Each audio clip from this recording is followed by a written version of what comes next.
back and you'll hear a tale of a wealthy pedophile who liked to round up high school girls and tie them to his aisle. Rich and powerful friends of his from all around the world who fly to Epstein's paradise to violate the girls, to violate the girls. You know what? That's fucking gross, dude. It's so gross. I have to start this first impressions review with a brief look back at Shimoneta, a boring world where the concept of dirty jokes doesn't exist.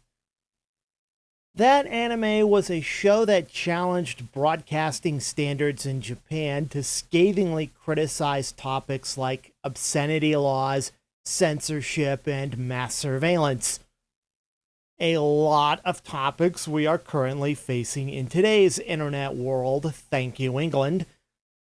Shimoneta takes place in a highly sanitized future where any perceived immoral activity, from using risque language to distributing lewd materials in the country, is highly controlled and monitored to the point of absurdity.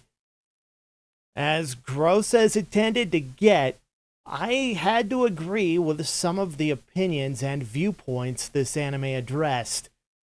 After all, anime is no stranger to censorship.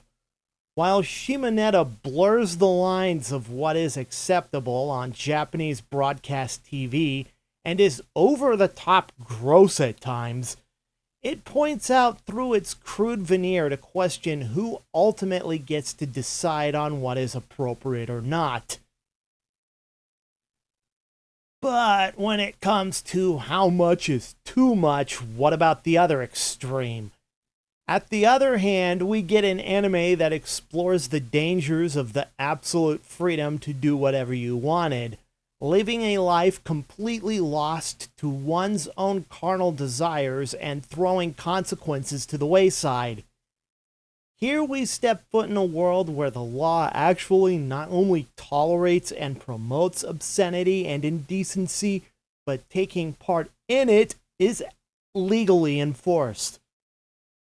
Such is the case with Nukitashi the animation. Welcome to Epstein Island is right. The plot is set on the fictional Seiron Island, where a controversial law promotes and normalizes publicly open acts of intimacy among the populace, again to the point of absurdity. The story proper is about a group of celibate students opposing this law promoting free love on this island of perverts. Basically, in order to live on this island, it is pretty much a legal requirement that you are not a virgin and are completely lost to one's own pleasure.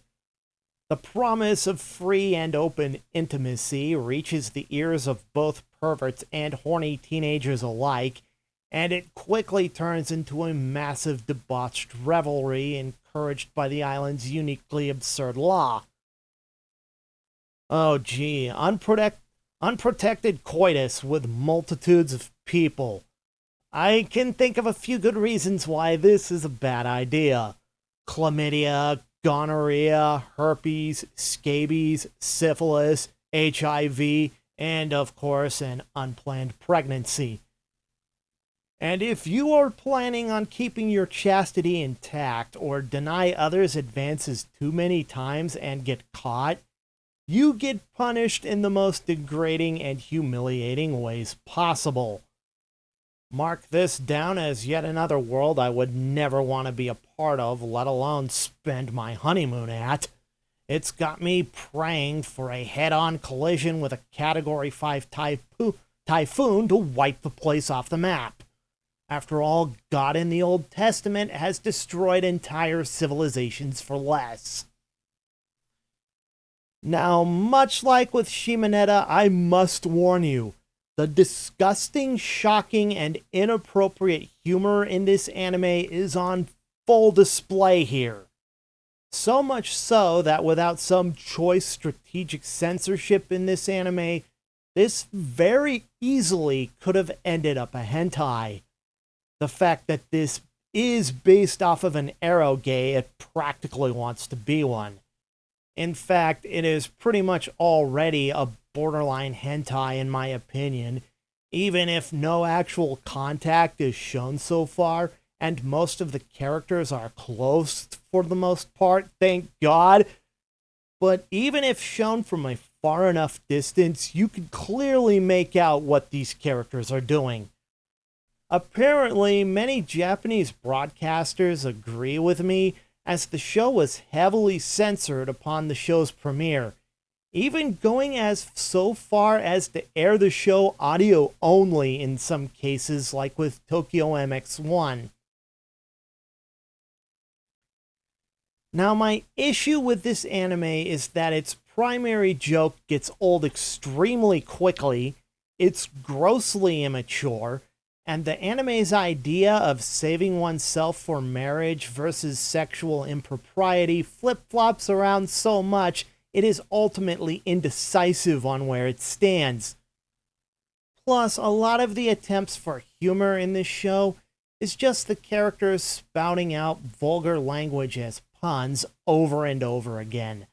So while it tries to act like a crass, raunchy anime with smart undertones like with Shimonetta or South Park, I find this anime's concept to be a little too ridiculous and just too gross for my taste.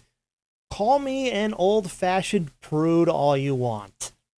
With that, I give Nukitashi the animation a 2 out of 10 for initial interest, and this is very likely a skip for me.